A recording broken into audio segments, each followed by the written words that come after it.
नमस्कार दोस्तों, स्वागत है आपका एक और नई वीडियो में। इस वीडियो में बात करेंगे उत्तराखंड समसाई के बारे में। देखा गया है कि कोई भी एग्ज़ाम रहा हो, चाहे वो लोअर पीसीएस रहा हो, अपर पीसीएस, एई की परीक्षा या फिर कोई भी यूकेपीएससी की परीक्षा, इसमें देखा गया है कि करंट अफेयर्स का वेटेज बहुत रहा है।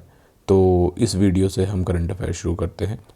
हम करंट अफेयर इस तरीके से करेंगे कि जो महीना सबसे लेटेस्ट, सबसे नया है, वहाँ से स्टार्ट करेंगे और पीछे की तरफ बढ़ेंगे। फॉर एग्जांपल अभी नवंबर महीना है, तो नवंबर महीने की करंट अफेयर्स हम पहले करेंगे और उससे पीछे पीछे चलते रहेंगे। ठीक है, तो चलिए शुरू करते हैं। शुरू करने से पहले एक बहुत शानदार सा विचार मैं आपके सामने प्रस्तुत करूँगा कि आज आपके पास अपना कल बदलने का मौका है। इस मौके की बुरी आदत ये है कि यह कल नहीं आएगा। ठीक है, तो इस शानदार से विचार के साथ शुरू करते हैं हमारी नई वीडियो। सबसे पहले बात करते हैं उत्तराखंड में सरकारी वन।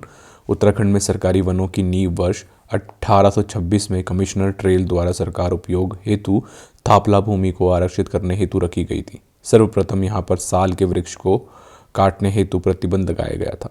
ठीक है, वर्ष 1855 1855 से 1861 यानी 1861 तक वन विनाश चरम पर था। इसका मुख्य कारण था भारत में रेल का आगमन, रेल स्लीपरों और इससे संबंधित कार्यों के लिए लकड़ी की अत्यधिक आवश्यकता थी, जिस कारण लकड़ी ठेकेदारों का आगमन उत्तराखंड के वनों की ओर हुआ। वर्ष 1864 में जर्मन विशेषज्ञों की सहायता से ब्रिटिश सरकार ने वर्ष 1864 में उत्तराखंड में वन विभाग की स्थापना की। याद रखिएगा, उत्तराखंड में वन विभाग की स्थापना किस वर्ष हुई? 1864 यानी 1864 में। वर्ष 1893 में सरकार अधिसूचना द्वारा समस्त बिना भूमि को संरक्षित वन घोषित किया गया। 6 जून 2006 को उत्तराखंड में पौधारोपण नीति के लागू किया गया। यह भारत की पहली पौधारोपण नीति है। तो इसमें कुछ इम्पॉर्टेंट फैक्ट्स जो कि आपको याद रखने हैं, जो एग्ज़ाम के दृष्टिकोण से बहुत महत्वपूर्ण हैं। पहला कि सरकारी वनों की नींव वर्ष किसने रखी थी? वो कमिश्नर ट्रेल ने रखी थी। कौन से सन में? 1826 में। दूसरा, इसमें आप भले याद मत रखिए कि ईयर, मगर आप ये याद रखिएगा कि इसकी जो नींव रखी थी हमारे कमिश्नर ट्रेल ने रखी थी, और कमिश्नर ट्रेल ने साल के वृक्ष के कटान में प्रतिबंध लगाया था। दूसरा जो आपको महत्वपूर्ण फैक्ट याद रखना है वो ये रखना है कि 1864 में उत्तराखंड में वन विभाग की स्थापना की गई है। ठीक है, और फिर 1893, ये फैक्ट भी याद रखना पड़ेगा कि 1893 में उत्तराखंड में जितनी भी बेनाप भूमि थी, यानी कि नॉन मेजर्ड लैंड थी, उसको एक सरकारी अधिसूचना यानी कि एक गवर्नमेंट गैजेट और नोटिफिकेशन के द्वारा सबको संरक्षित रिजर्व्ड वन घोषित कर दिया गया। ठीक है, प्रोटेक्टेड वन फॉरेस्ट घोषित कर दिया गया। ठीक है, और ये बहुत इंपॉर्टेंट फैक्ट है कि 6 जून 2006, तो किस वर्ष उत्तराखंड में पौधारोपण नीति को लागू कर दिया गया? तो वो वर्ष है 6 जून 2006। तो इसमें कुछ इम्पॉर्टेंट डेट्स हैं जो एग्ज़ाम के दृष्टिकोण से बहुत इम्पॉर्टेंट हो सकती हैं, तो इनको आप ध्यान में रखिएगा। फिर बात करते हैं नवंबर के कुछ महत्वपूर्ण दिवस के बारे में। तो 5 नवंबर को मनाया जाता है हर वर्ष विश्व सुनामी दिवस। ठीक है, 7 नवंबर को राष्ट्रीय कैंसर जागरूकता दिवस और नवजात सुरक्षा दिवस। 9 नवंबर को विधि सेवा दिवस और उत्तराखंड का जो हमारा प्रदेश उत्तराखंड राज्य गठन दिवस भी मनाया जाता है। 10 नवंबर को अंतर्राष्ट्रीय अकाउंटिंग दिवस। 12 नवंबर को राष्ट्रीय पक्षी दिवस यानी कि नेशनल बर्ड्स डे। तो ये याद रखिएगा, राष्ट्रीय पक्षी दिवस, नेशनल बर्ड्स डे कब मनाया जाता है? 12 नवंबर को। इसको आप अंतर्राष्ट्रीय पक्षी दिवस यानी कि इंटरनेशनल स्पैरो डे से बिल्कुल भी कंफ्यूजन मत करिएगा। जो हमारा इंटरनेशनल स्पैरो डे है वो 20 मार्च को मनाया जाता है। फिर 14 नवंबर को मनाया जाता है बाल दिवस और मधुमेह दिवस यानी डायबिटीज़ डे, और राष्ट्रीय पत्रकारिता दिवस मनाया जाता है 17 नवंबर को। 18 नवंबर जिस दिन ये वीडियो शूट हो रही है तो उस दिन मनाया जाता है वर्ल्ड अडल्ट डे, विश्व वयस्क वयस्क दिवस। और 19 नवंबर को मनाया जाता है विश्व नागरिक दिवस, वर्ल्ड सिटीजन्स डे, विश्व शौचालय दिवस, वर्ल्ड टॉयलेट्स डे और अंतर्राष्ट्रीय पुरुष दिवस यानी इंटरनेशनल मेंस डे। तो जो 19 नवंबर को है, इन दिन इंटरनेशनल मेंस डे भी मनाया जाता है। 20 नवंबर को मनाया जाता है विश्व बाल दिवस। ठीक है, तो 14 नवंबर को बाल दिवस मनाया जाता है भारत में और 20 नवंबर को मनाया जाता है अंतर्राष्ट्रीय बाल दिवस पूरे विश्व में। और 26 नवंबर को हमें पता है 26 नवंबर को मनाया जाता है संविधान दिवस और इसको हम राष्ट्रीय कानूनी दिवस के नाम से भी जानते हैं। अगली खबर आ रही है उत्तराखंड समसाई की। मुख्यमंत्री श्री पुष्कर सिंह धामी जी ने 17 व्यक्तियों और संस्थानों को एसडीजी अचीवर अवार्ड से सम्मानित किया। मुख्यमंत्री श्री पुष्कर सिंह धामी ने 17 व्यक्तियों और संस्थाओं को एसडीजी अचीवर अवार्ड से सम्मानित किया, जिसमें 12 संस्थाओं एवं 5 लोगों को व्यक्तिगत रूप से सम्मानित किया गया। इस अवसर पर मुख्यमंत्री जी ने घोषणा की वर्ष 2030 तक सतत विकास लक्ष्यों यानी कि सस्टेनेबल डेवलपमेंट गोल्स को पूर्ण करने के लिए जनपदों में प्रतियोगिता की भावना के दृष्टिगत इस वर्ष को एसडीजी अचीवर ट्रॉफी प्रदान की जाएगी, जिसमें सभी 13 जनपदों के विजेता एवं उपविजेता घोषित किए जाएंगे। ठीक है, तो इसमें आप याद रखिएगा कि एसडीजी जो टोटल 17 है उसमें कौन कौन से गोल्स हैं वो याद रख लीजिएगा, ये इम्पॉर्टेंट है। एसडीजी 1 के तहत शून्य गरीबी यानी ज़ीरो पॉवर्टी के लिए Garhwal hills cooperative limited, Garhwal, Pauri एवं श्री जगमोहन सिंह राणा जी को मिला है। ये सारे अचीवर अवार्ड्स हैं, मुझे नहीं लगता, ये आप अपने हिसाब से देख लीजिएगा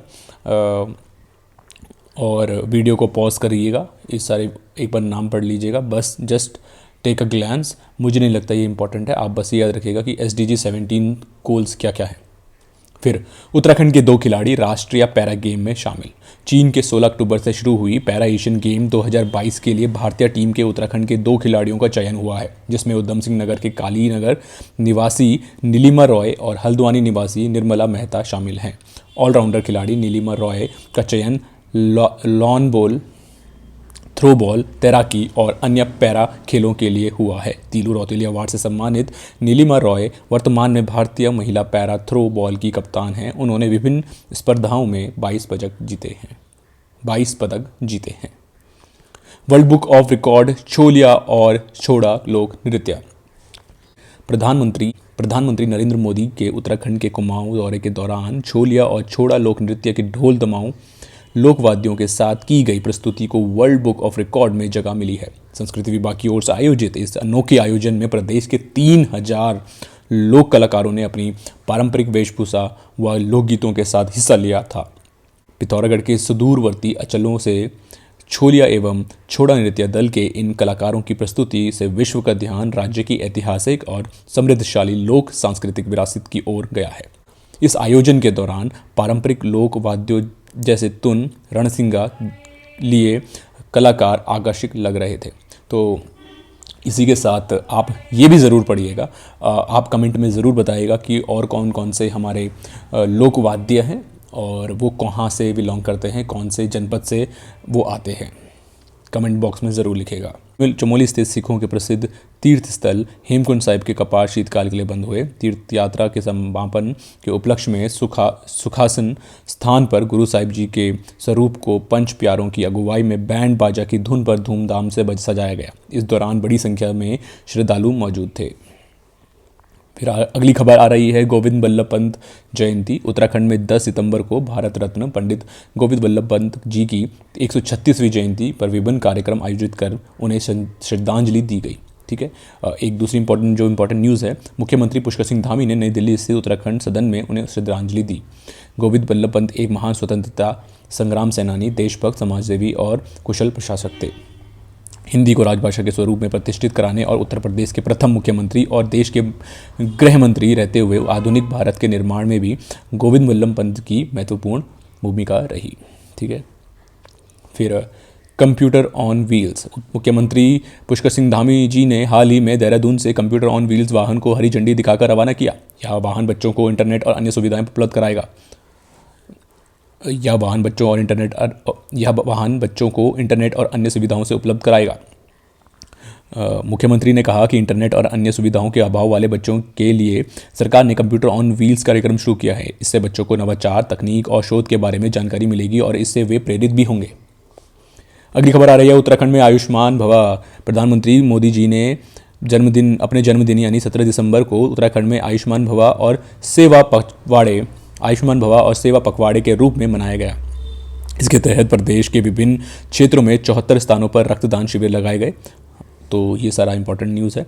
स्वच्छता ही सेवा पखवाड़े के तहत चमोली मुख्यालय में स्वच्छता रैली और नुक्कड़ नाटकों के माध्यम से आम जनता को कूड़ा प्रबंधन के प्रति जागरूक किया गया।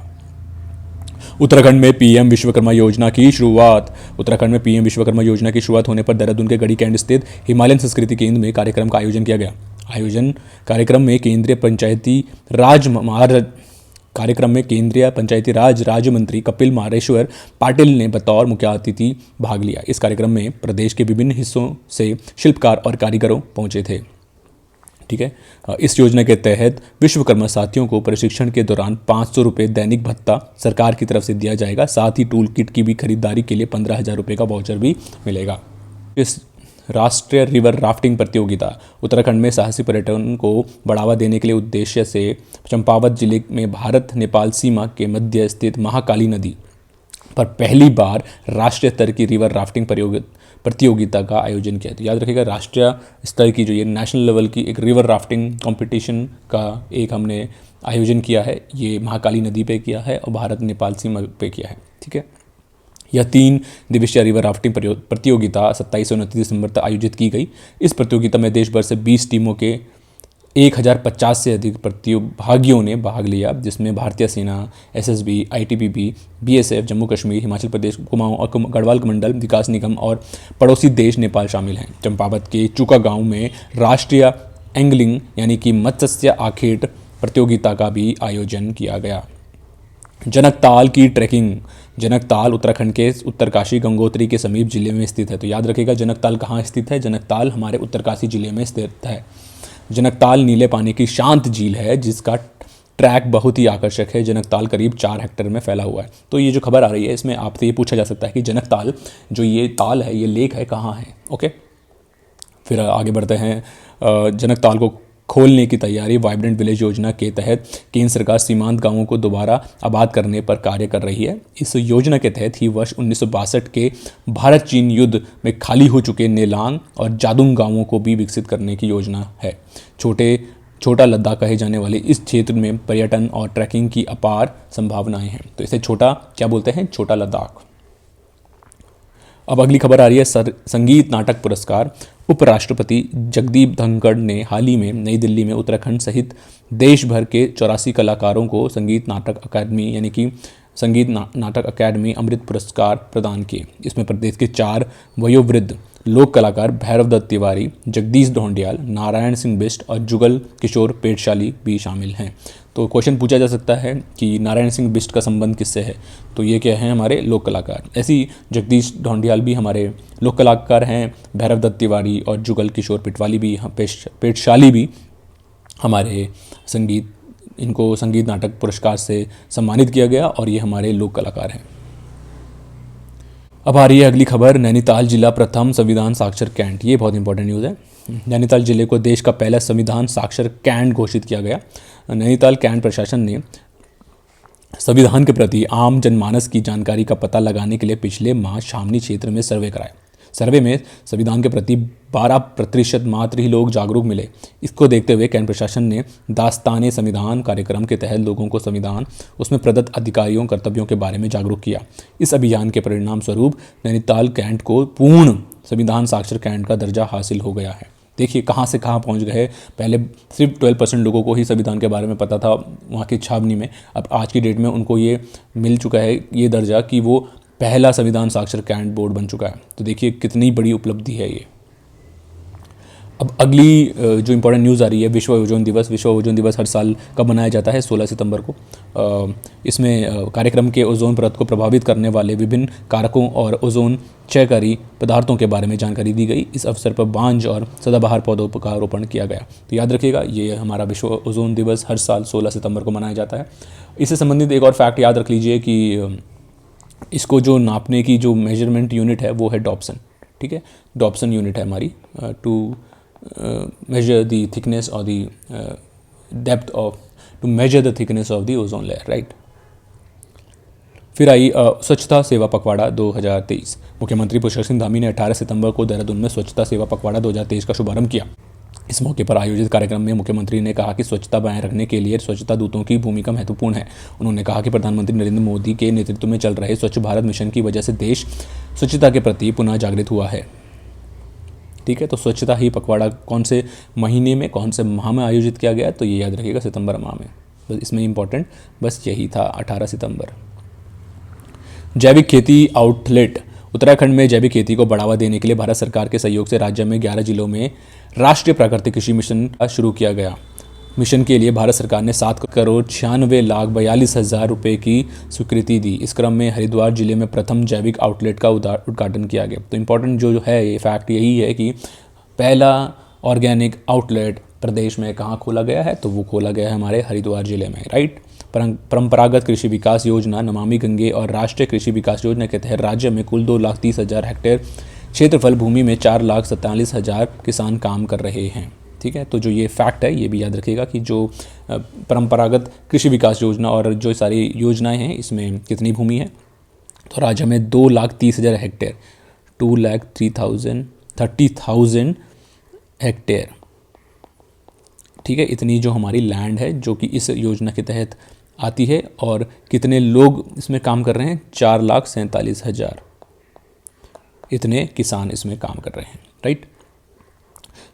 चंपावत में मत्स्य संरक्षण। उत्तराखंड के पर्वतीय क्षेत्रों में विलुप्त हो रही देशी मछली वागरा बैरल के संरक्षण में चंपावत स्थित राष्ट्रीय सीजल मत्स्यिकी अनुसंधान केंद्र को बड़ी सफलता मिली। निदेशालय में 3 साल के अनुसंधान के बाद 5,000 से अधिक अंडों के विकसित करने में सफलता प्राप्त की। अगली खबर आ रही है, सरमोली गांव सर्वश्रेष्ठ पर्यटन गांव घोषित। ये बहुत इंपॉर्टेंट न्यूज़ है, ये पूछा जा सकता है। पिथौरागढ़ जिले के सरमोली गांव को निकट भविष्य में देश का श्रेष्ठ पर्यटन गांव घोषित किया जाएगा। पर्यटन मंत्रालय ने श्रेष्ठ पर्यटन गांव प्रतियोगिता में सरमोली गांव का चयन किया। 27 सितंबर को इसकी आधिकारिक और तौर पर घोषणा की गई। साथ ही गांव को श्रेष्ठ पर्यटन गांव का पुरस्कार। ग्रामीण पर्यटन को बढ़ावा देने के लिए पर्यटन मंत्रालय ने श्रेष्ठ पर्यटन गांव प्रतियोगिता शुरू की है। इस प्रतियोगिता में राष्ट्रीय स्तर पर पिथौरागढ़ जिले के मुनस्यारी के समीप सरमोली गांव का चयन हुआ है। इंपॉर्टेंट तथ्य जो यहाँ से आ रहा है, पिथौरागढ़ जिले के मुनस्यारी के समीप सरमोली गांव अपनी समृद्ध संस्कृति और नैसर्गिक सुंदरता को समेटे हुए हैं। पर्यावरण संरक्षण के साथ गांव के लोगों ने ग्रामीण पर्यटन को स्वरोजगार बनाया है। इको टूरिज्म और साहसिक पर्यटन के लिए पर्यटक सरमोली गांव आते हैं। यहाँ से हिमालय, नंदा देवी, राजरंभा, पंचाचूली, नंदाकोट चोटियों का दृश्य हर किसी को आकर्षित करता है। गांव में होमस्टे पर्यटकों की पहली पसंद है। अब अगली खबर आ रही है, सोबन सिंह जीना विश्वविद्यालय के नए कुलपति बने हैं प्रोफेसर सतपाल सिंह बिष्ट, ठीक है। बस ये इंपॉर्टेंट न्यूज़ है। बागेश्वर उपचुनाव 2023, इसमें जो जीती है वो हमारी भाजपा जीती है। पार्वती दास जी जो हैं, यहाँ पे उपचुनाव हुए थे क्योंकि जो हमारे विधानसभा की सीट थी, चंदन राम दास जी जो हमारे कैबिनेट मंत्री हैं, स्वर्गीय कैबिनेट मंत्री चंदन राम दास जी, उनकी पत्नी हैं भाजपा प्रत्याशी जो थी पार्वती दास जी, वो जीती हैं। वाटर स्पोर्ट्स का हम टिहरी जल विद्युत परियोजना की झील में 4 दिवसीय राष्ट्रीय वाटर स्पोर्ट्स का आयोजन किया गया। तो ये नेशनल लेवल का वाटर स्पोर्ट्स था। ये कहाँ पे मनाया गया? ये हमारे टिहरी झील में मनाया गया, राइट। उत्तराखंड देश का पहला रोपवे विनिर्माण वाला राज्य, बहुत इंपॉर्टेंट न्यूज़, ठीक है। उत्तराखंड देश का पहला रोपवे विनिर्माण राज्य बन जाएगा। राज्य में प्रस्तावित रोपवे परियोजनाओं का निर्माण करवाने के साथ वह अन्य हिमालयी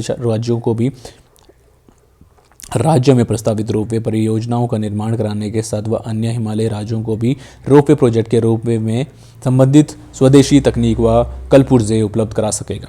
केंद्रीय सड़क परिवहन एवं राजमार्ग मंत्री नितिन गडकरी जी की विनिर्माण प्रोजेक्ट के लिए भूमि उपलब्ध कराने की पेशकश पर उत्तराखंड के मुख्यमंत्री पुष्कर सिंह धामी ने स्वीकृति प्रदान की। भूमि उपलब्ध होने के बाद केंद्र सरकार रोपवे विनिर्माण की अवस्थापना, डिज़ाइन, तकनीक और शोध में सहयोग देगी, ठीक है। तो उत्तराखंड में रोपवे के मुख्य प्रोजेक्ट कहाँ कहाँ हैं, ये जरूर याद रख लीजिएगा। पहली बात तो ये याद रखिएगा कि पर्वतमाला परियोजना के तहत केंद्र सरकार के अगले 5 वर्षों में 1200 किलोमीटर से अधिक लंबाई के रोपवे की 250 से अधिक परियोजनाओं का विकास की योजना है। ठीक है, तो कितने रोपवेज बनाने हैं total under Parvatmala scheme? We have to develop around more than 250 250 ropeways, और जो इन रोपवेज की जो लेंथ होगी it will be around 1200 kilometres, right.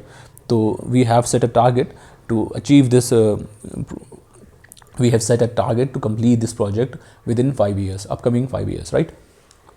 अब बात करते हैं उत्तराखंड में रोपवे के मुख्य प्रोजेक्ट जो हैं ऋषिकेश से नीलकंठ पौड़ी में जो आता है, औरिल गोरसो चमोली, रानीबाग हनुमान मंदिर नैनीताल, पंचकोटी बोराड़ी नई टिहरी, बालाती बैंड खलिया उत्तरकाशी, रैथल बारसू बरनाला दयारा बुग्याल उत्तरकाशी, उत्तरकाशी नगर वरुणावत चोटी उत्तरकाशी, कनक का चोरी कार्तिक स्वामी मंदिर रुद्रप्रयाग। ठीक है, अगली खबर आ रही है ऋषिकेश कर्णप्रयाग रेल लाइन परियोजना। ऋषिकेश कर्णप्रयाग रेल लाइन परियोजना में श्रीकोट टू सुई तक सुरंग का काम पूर्ण। ऋषिकेश कर्णप्रयाग रेल लाइन परियोजना में आरवीएनएल ने श्रीकोट के सुई तक सुरंग का काम पूरा किया। यह सुरंग 2 किलोमीटर लंबी है, याद रखिएगा। काजीरंगा उद्यान की पहली महिला निदेशक। भारतीय वन सेवा अधिकारी सोनाली घोष उत्तराखंड निवासी ने असम के काजीरंगा राष्ट्रीय उद्यान के क्षेत्र निदेशक के रूप में कार्यभार संभाला। विद्या समीक्षा केंद्र का लोकार्पण।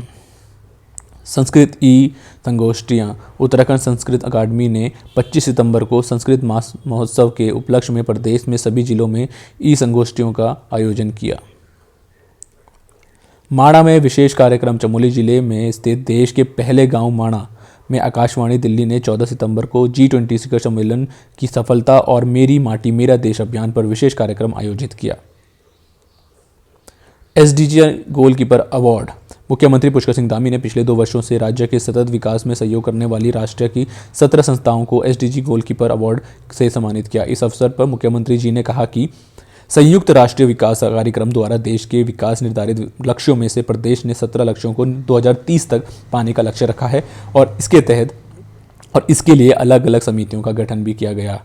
संस्थाओं से जुड़े लोगों का कहना है कि सरकार ने उनकी ओर से किए गए जिन कार्यों को सराहा है उन्हें संस्थाएं आगे भी करती रहेंगी। डॉक्टर विनय पटेल सर्वश्रेष्ठ रिसर्चर अवार्ड से सम्मानित। वीर माधो सिंह भंडारी उत्तराखंड औद्योगिक विधि UTU ने शिक्षक दिवस पर तकनीकी शिक्षा मंत्री सुबोध उनियाल ने डॉक्टर विनय कुमार पटेल को बेस्ट रिसर्चर अवार्ड से सम्मानित किया। तो क्वेश्चन पूछा जा सकता है who has been awarded the best researcher award, तो वो है हमारे डॉक्टर विनय पटेल। भारतीय ब्लाइंड फुटबॉल टीम में राज्य के 4 खिलाड़ी। केरल के कोच्चि में खेले जाने वाली इंटर कॉन्टिनेंटल फुटबॉल चैंपियनशिप के लिए भारतीय टीम का चयन किया गया। टीम में उत्तराखंड के 4 खिलाड़ियों को भी जगह मिली। टीम में सहायक कोच भी उत्तराखंड से हैं। ये सभी खिलाड़ी सोबेंद्र सिंह, शिवम सिंह नेगी, आकाश सिंह और साहिल राजपुर रोड देहरादून स्थित राष्ट्रीय दृष्टि दिव्यांग जन सशक्तिकरण संस्थान NIIPVD के छात्र हैं। टिहरी जिले के स्मार्ट एवं बुद्धिमान कमांड और नियंत्रण केंद्र पुलिस महानिदेशक अशोक कुमार ने वीडियो कॉन्फ्रेंसिंग के माध्यम से टिहरी जिले में स्मार्ट एवं बुद्धिमान कमांड और नियंत्रण केंद्र का उद्घाटन किया। इसके तहत जिले में 29 महत्वपूर्ण स्थानों पर 50 CCTV लगाए गए हैं और मुनिकीरेती, चंबा तथा नरेंद्र नगर में 63 CCTV लगाना प्रस्तावित है। जैविक इंडिया पुरस्कार। राष्ट्रीय स्तरीय जैविक इंडिया अवार्ड में उत्तराखंड को लगातार चौथी बार प्रथम पुरस्कार का प्राप्त हुआ है। तो याद रखिएगा जैविक इंडिया पुरस्कार इंडिया जो ये उत्तराखंड है लगातार 4th टाइटल ये जीत रहा है। जैविक उत्पाद के प्रबंध निदेशक विनय कुमार ने ग्रेटर नोएडा में यह पुरस्कार प्राप्त किया और कृषि मंत्री गणेश जोशी को पुरस्कार सौंपा। कृषि मंत्री ने कहा कि वर्तमान में उत्तराखंड में 38% खेती जैविक है। याद रखिएगा उत्तराखंड में अभी जो जैविक खेती का जो दर है वो 38% है। ये बहुत इंपॉर्टेंट फैक्ट है ना, है 38%। श्री जोशी जी ने विश्वास जताया कि वर्ष 2025 तक राज्य में जैविक खेती को 50% तक पहुंचाया जाएगा। तो 2025 तक जो उत्तराखंड का जो लक्ष्य है वो है कि 2030 तक 50% area should be under organic farming. Uttarakhand में सेवा पखवाड़ा। उत्तरकाशी जिले में आयुष्मान भव अभियान के अंतर्गत संचालित सेवा पखवाड़ा 14 सितंबर से शुरू हुआ। उत्तराखंड में ब्रिटिश निवेश। उत्तराखंड मुख्यमंत्री पुष्कर सिंह धामी ने लंदन में 2,000 करोड़ के निवेश पर हस्ताक्षर किए। इस ग्लोबल इन्वेस्टर समिट हेतु लंदन में उनके विदेशी औद्योगिकों घरानों के साथ आयोजित बैठकें सफल रही और लंदन के औद्योगिक जगत में उत्तराखंड सुरक्षित निवेश की संभावनाओं के रूप में उभरा। राज्य में औद्योगिक निवेश के लिए उत्तराखंड ने रोड शो में प्रतिभाग करते हुए लंदन के कई प्रमुख बिजनेस हाउसेस के साथ बैठक की। इस दौरान मुख्यमंत्री पुष्कर सिंह धामी की उपस्थिति में अलग अलग कंपनियों के साथ 4800 करोड़ के इन्वेस्टमेंट MOU साइन किए गए। कितने अमाउंट का? 4800 करोड़ के। औद्योगिक समूह कयान जेट के साथ 2 अलग अलग MOU में 3800 करोड़ एवं उषा ब्रेको के साथ 1000 करोड़ रुपए के इन्वेस्टमेंट के MOU साइन किए गए। कयान जेट द्वारा उत्तराखंड में स्कीइंग रिजॉर्ट विकसित करने के लिए 2100 करोड़ एवं केबल कार प्रोजेक्ट के लिए 1700 करोड़ का इन्वेस्टमेंट MOU साइन किया गया। कयान जेट द्वारा औली, दयारा बुग्याल और मुनस्यारी में स्कीइंग रिजॉर्ट प्रोजेक्ट विकसित करने को लेकर सहमति बनी। फिर आगे बात आ रही है कि मुख्यमंत्री धामी ने सभी निवेशकों को आगामी दिसंबर माह में आयोजित होने वाले ग्लोबल इन्वेस्टर समिट हेतु उत्तराखंड आने के लिए आमंत्रित भी किया गया। अगली खबर आ रही है, उत्तराखंड की पहली महिला बॉडी बिल्डर, बहुत इंपॉर्टेंट है। नेपाल की राजधानी काठमांडू में आयोजित हुई 55वीं Asian body building and physique sports championship में उत्तराखंड की प्रतिभा थपलियाल ने कांस्य पदक जीता। तो इनको क्या मिला है? Bronze medal. प्रतिभा थपलियाल पौड़ी के यमकेश्वर ब्लॉक की मूल निवासी हैं। 1 से 7 सितंबर तक आयोजित हुई चैंपियनशिप में दुनिया भर के 22 देशों के खिलाड़ियों ने प्रतिभाग किया। Asian body building and physique sports federation के तत्वाधान में Nepal body building and fitness federation की ओर से आयोजित चैंपियनशिप प्री जजिंग के पहले राउंड में प्रतिभा ने टॉप 5 में जगह बनाई। फाइनल राउंड में प्रतिभा ने कांस्य पदक अपने नाम लिया। वर्ष 2023 में दक्षिण कोरिया की राजधानी सियोल में अक्टूबर महीने में आयोजित होने वाली वर्ल्ड बॉडी बिल्डिंग प्रतियोगिता में भी प्रतिभा थपलियाल ने भाग लिया। तो इनको जो मिला है ये काठमांडू में मिला है और इनको मिला है ब्रॉन्ज मेडल। ये कहाँ से आती है? यमकेश्वर ब्लॉक से। उत्तराखंड में देश का पहला पोर्टेबल राशन गोदाम, बहुत इंपॉर्टेंट। उत्तराखंड के रामनगर में देश का पहला फ्लोस्पैन यानी कि पोर्टेबल राशन गोदाम बनकर तैयार हो गया। राशन गोदाम 500 मीट्रिक टन क्षमता वाले इस गोदाम की खूबी यह है कि इसे परिस्थिति के अनुसार एक से दूसरे स्थान पर शिफ्ट किया जा सकेगा। खाद्य विभाग ने पौड़ी, अल्मोड़ा और नैनीताल में अनाज भंडार में आ रही दिक्कतों के चलते केंद्र सरकार के सामने इस गोदाम का प्रस्ताव रखा था। अगली खबर आ रही है, PM विश्वकर्मा योजना की मुख्य विशेषताएं।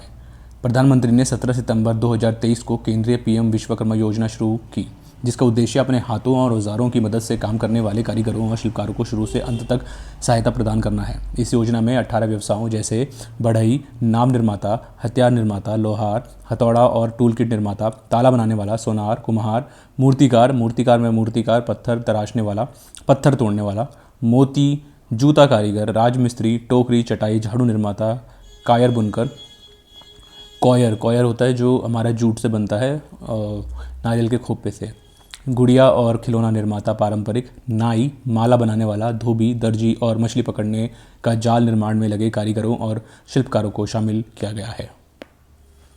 इस योजना के तहत कारीगरों और शिल्पकारों को निम्नलिखित लाभ प्रदान करने की व्यवस्था की गई है। तो सबसे पहले जो सवाल बनता है इसमें कि PM विश्वकर्मा योजना का उद्घाटन कब किया गया? 17 सितंबर 2023 को PM विश्वकर्मा योजना का शुभारंभ किया गया।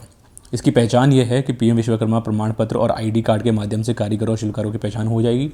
कौशल उन्नयन में 500 रुपये प्रतिदिन के वजीफे के साथ 5 से 7 दिनों का बुनियादी प्रशिक्षण और 15 दिनों तक उससे अधिक का उन्नत प्रशिक्षण भी दिया जाएगा।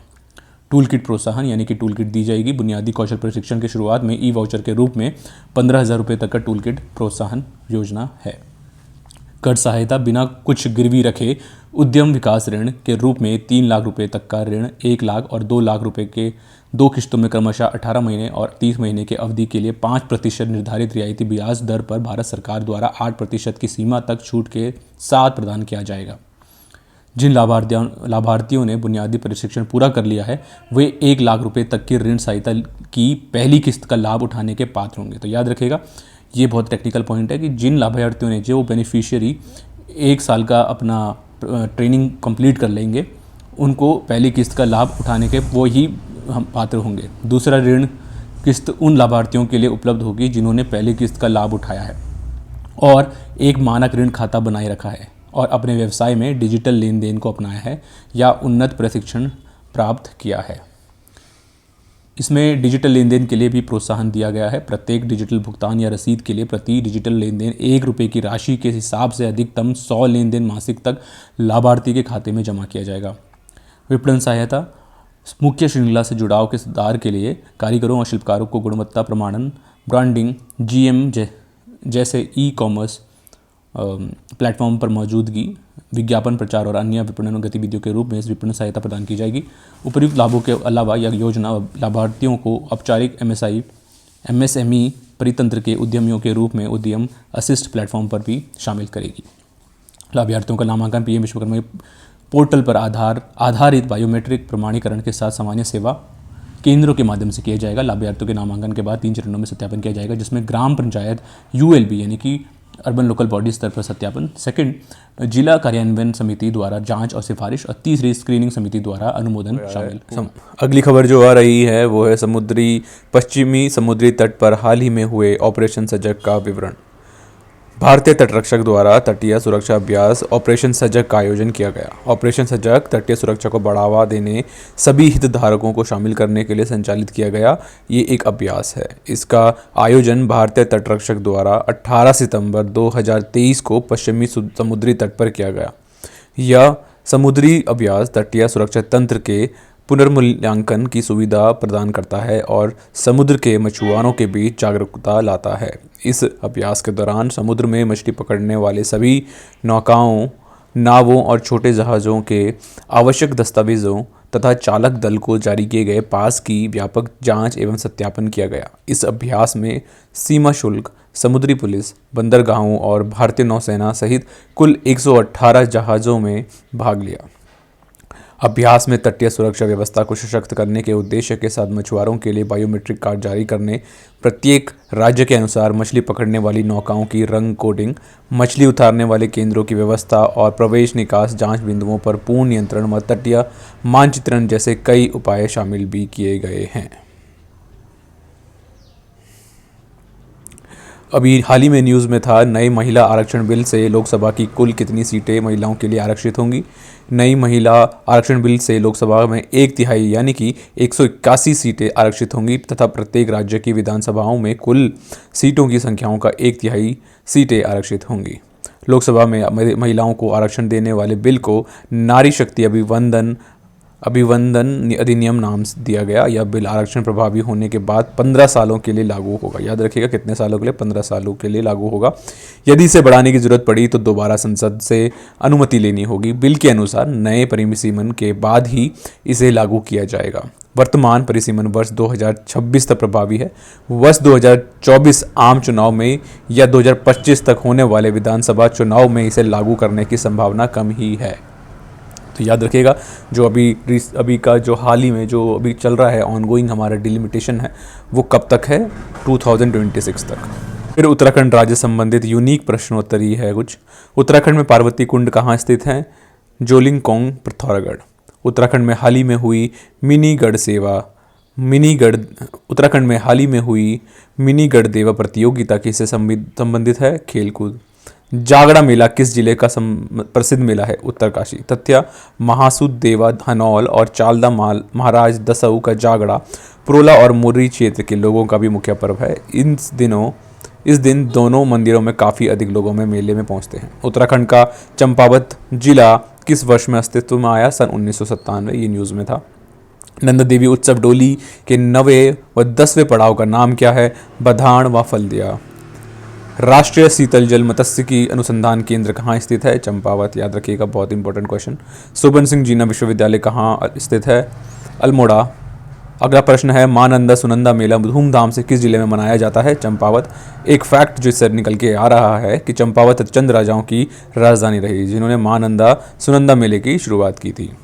अगला प्रश्न है, उत्तराखंड के किस जन हिमनद को यह नमकीन झरना भी कहा जाता है? तो वो है नामिक ग्लेशियर, पिथौरागढ़ में स्थित है। उत्तराखंड में भारत का सबसे लंबा डोबरा चांटी पुल किस नदी पर निर्मित है?